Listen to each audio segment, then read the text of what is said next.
This call is officially in final notice from IRS. Robocalls and telemarketing We scams. have decided to initiate legal proceeding against your name and your social security number. We all hate them. SSA Department is filing lawsuit against you. An arrest warrant has been released on your name. They're designed to scare you into paying up. In 2018, our estimate is over 48 billion robocalls. Now, Fox 11 is going directly to the source. We impersonate the IRS agent and call the American citizens and threaten them that they have undone taxes. And we're tracking down some of the biggest offenders in the U.S.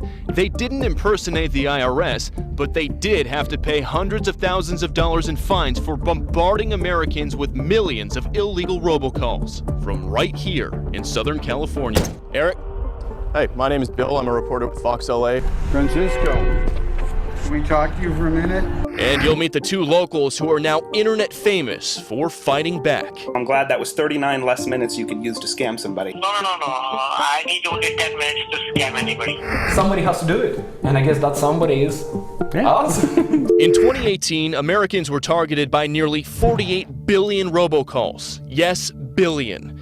An almost 60% increase over 2017. Those are huge numbers of calls growing at a really fast pace. Alex Quilici is the CEO of Umail, which collects and analyzes calls through its robocall blocking service. So this is what's happening in the 310 area code for robocalls. You can see that it's approaching 50 million robocalls to people in that area code. Their data shows here in the LA area, just in December 2018 alone, every person received, on average, 18 robocalls. Umail keeps a list of all known fraudulent phone numbers associated with the biggest scams.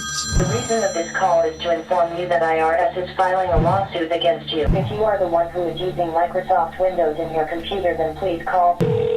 And these two friends in Marina Del Rey have made it their mission to turn the tables on the people behind the calls. We are Trilogy Media. Hey guys. Ashton Bingham and Art Kulik run Trilogy Media. Their YouTube videos have been viewed tens of millions of times. Their mission? Call the scammers, waste their time, and wait until they snap. I'm sorry, I'm dyslexic, so I'm having a hard time with the letters. Can you just spell it slowly? The real one, I told you. You're like cutting out. That's with V, right? Your daughter. Can you hear me now? I can hear you, yes. Wonderful.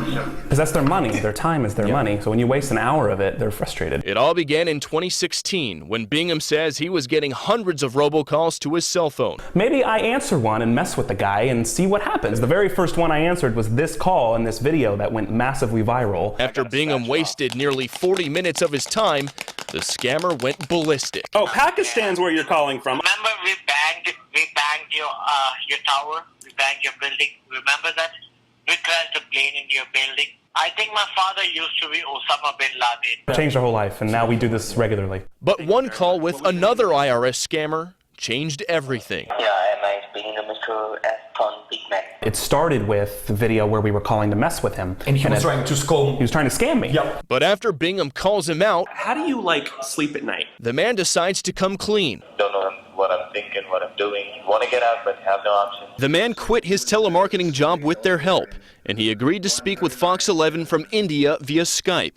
His only request, that we hide his face. At first, I was just trying to scam them. He says he worked in an Indian call center with around 70 other people, where they impersonated IRS agents and targeted Americans, all beginning with a robocall. At first, we will send the voicemail to the phone numbers. After receiving the voicemail, they will call us back saying what is happening with my taxes. Some people, they don't believe us, and so they'll just simply hang up the call. Some people used to fall in our traps. People used to pay even $50,000 or $60,000 also. Here in the U.S., it's illegal to robocall somebody without their prior written consent, and the Federal Trade Commission is trying to crack down on American robocallers. They filed more than 100 lawsuits against the biggest offenders, including this Orange County man. His name is Eric Oakley. He's the founder and CEO of a Tustin-based company called Local Lighthouse. According to the FTC lawsuit, from 2009 to 2016, Oakley was one of, quote, several defendants who assisted their telemarketer clients in bombarding American consumers with billions of robocalls, including consumers whose telephone numbers were on the National Do Not Call Registry and in spoofing caller ID information. In a stipulated agreement signed by Oakley, he agreed to be permanently banned from making robocalls and calls to people on the Do Not Call list, and he agreed to pay $175,000 in civil penalties to the FTC. Fox 11 tracked him down in Costa Mesa. Hey, my name is Bill. I'm a reporter with Fox LA. Wondering if we talk to you for a second about local lighthouse robocalls? You don't have a quick second to talk to us, sir? You paid $175,000 to the FTC. Love to talk to you for a moment, sir, about robocalls. This man's name is Francisco Salvat. The FTC also sued him, alleging he, quote, initiated over 1.3 million outbound telemarketing calls to phone numbers on the Do Not Call registry and spoofed their calls by transmitting phony caller identification information, all while allegedly claiming to be a nonprofit organization trying to help consumers reduce their energy costs. In late 2017, Salvat settled with the FTC in a stipulated agreement where it was ordered he be permanently banned from telemarketing, robocalls, and calling numbers on the National Do Not Call registry. What happened was you had to pay a fine. The FTC thought you did something. The FTC is a federal government agency. Yes. They think everybody did something. Salvat then called his attorney to tell him Fox 11 was filming him and asking about robocalls. I'm giving you a call to see what you would like me to do here. Okay. Evidently, the attorney didn't want Salvat talking to Fox 11. Well, there is no going to jail penalty for these robocallers. It's not in the regulations. It's not something the FTC or FCC can do.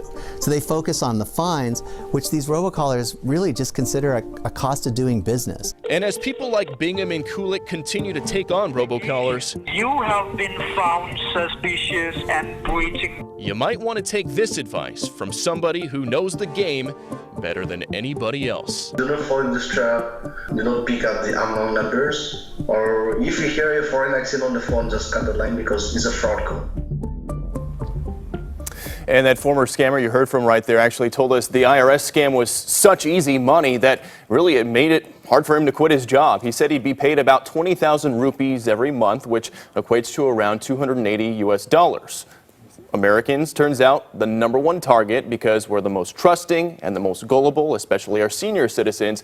But there are a few things you should know to help protect yourself. Number 1, never answer a phone call from an area code in the range of 1 to 200. Anything in this range right here is invalid and illegitimate. Number 2, scammers and robocallers will spoof their caller ID info. What that means is they're going to call you from your own area code with the first 3 digits of your own phone number. That's to try to get you to answer the phone. This happens to me all the time.